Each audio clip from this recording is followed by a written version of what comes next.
wish there were more sun. The light is, it's not flattering light.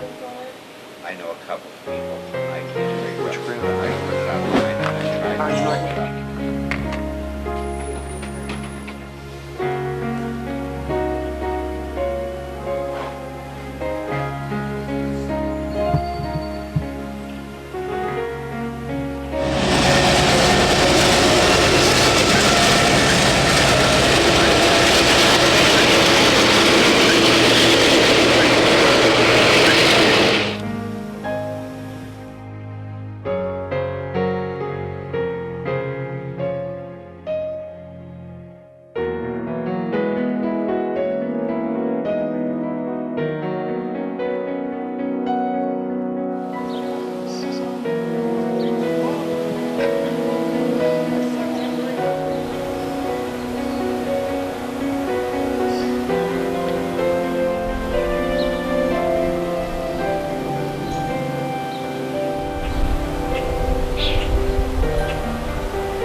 The history of the name, I don't know. I recently wrote an op-ed piece, and I said, the first thing I said was I don't remember when it started being called the FUGARY. It wasn't until I was an adult that I started even noticing that there was a sign out there that had a name on it. But at least for us, the history, we go back generations, and I can remember coming down here in the very early 70s with my grandparents, my parents, all of our family.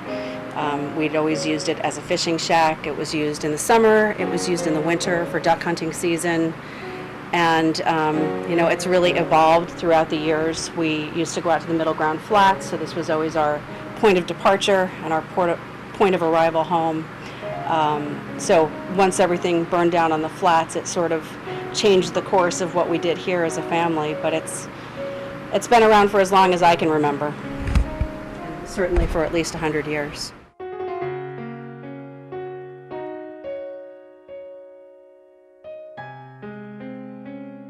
They're kicking you out. They're kicking us out. Well, hopefully not. Hopefully not. What's the ace? Where's the cards? I don't know. What I keep hearing is the two things I keep hearing. The city keeps citing liability as a concern, so we had addressed that in a proposed lease with the city, where the Tin Boat Association would purchase whatever liability coverage the city required, so that the city would no longer hold the liability.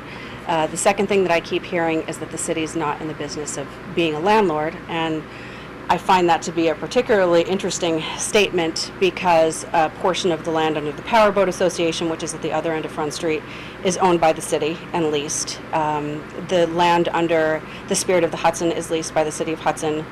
The Chamber of Commerce is leased by the City of Hudson, as well as 2 residential properties up in the Cedar Park Cemetery.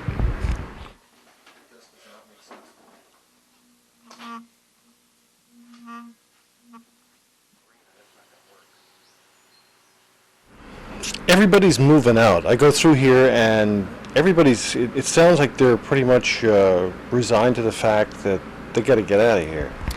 People are definitely scared. They're discouraged. They've been in a prolonged legal battle with the city, and they unfortunately lost an appeal because it was time barred. So they lost the appeal on a technicality rather than on the merits or the lack of merits of their case.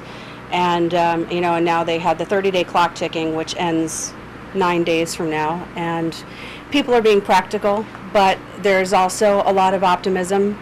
Everyone's still down here today, and hoping to bring people down and build some community support, because it's really at this point a grassroots effort and a last-ditch effort to bring some really positive attention to something that is an amazing historical resource for the city.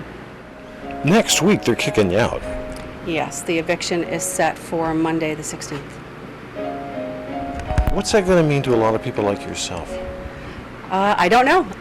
I can tell you that I'll be here on the 16th. I intend to be here when they come to. At first we heard rumors that there would be bulldozers here at 8 a.m. on the 16th. Now the story has changed too. They will be here to fence in the property on the 16th. But either way, I'll be here, and I know there will be a lot of other people here too.